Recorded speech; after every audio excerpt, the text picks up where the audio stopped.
compartilhar, tipo, acho 200 milhões e tal. Amiga, uma lista com, sei lá, acho que umas 6 páginas de fofoca, 80 mil reais. Eu falei, gente, 80 mil reais?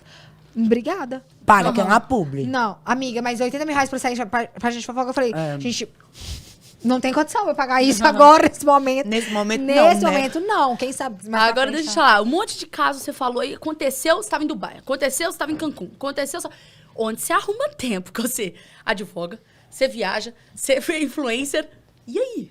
Eu vou fazendo tudo onde eu tô. A audiência é virtual, eu levo o notebook. Verdade. Tem uma equipe boa no escritório que me ajuda, tem as minhas irmãs. Diligência, eu deixo... É que tem cliente que só quer eu. Aí toma... Não, doutora, é você. Eu digo, ô, caceta. Eu digo, doutora, eu preciso que seja você, eu só confio em você. Não, eu não sei se essa pergunta você pode responder, fica à vontade pra não, mas qual foi o valor mais caro de um... Assim, inconveniente, olha inconveniente, olha inconveniente. Camila, mas vai Ai, acostumar. inconveniente. Hoje Quer eu não me tenho nem lascar, né? noção. Não, porque eu não tenho nem noção de um também valor não de sei, um eu advogado também não sei, de criminalista. Você bota fé? Só também por não isso. sei. Mas se não quiser responder, não precisa. Cara, eu achei que eu ia... eu sou muito engraçada.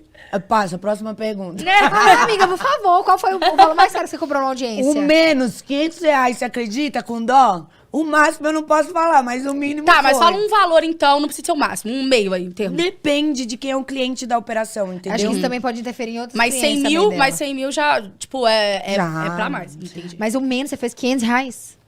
Com dó. Eu cobrei Mentira, a gasolina amiga. pra ir no Caraca. fórum. Porque eu fiquei com dó mesmo da mãe. Foi porque era uma Foi mãe? pro bono, né? É.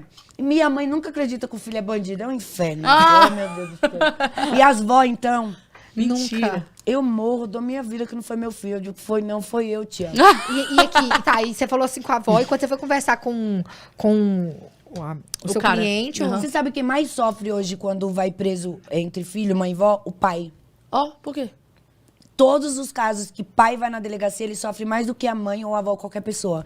Porque eu percebi, né, ao longo do tempo, que eles se sentem culpados Pela criação. pela criação. E a maioria me fala, doutora, mas eu fiz tanto por isso, eu nunca fiz isso, eu trabalhei a minha vida inteira, ele tem isso.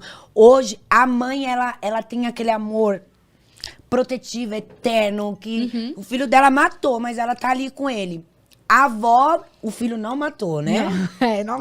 A mãe aceita que matou, mas tá? A avó, o filho não matou, foi o amigo dele que levou ele. O pai, ele se isola. O pai sofre muito, muito, muito. Eu percebi isso ao longo do tempo, observando os pais. Hoje, quando eu pego algum caso que o pai vem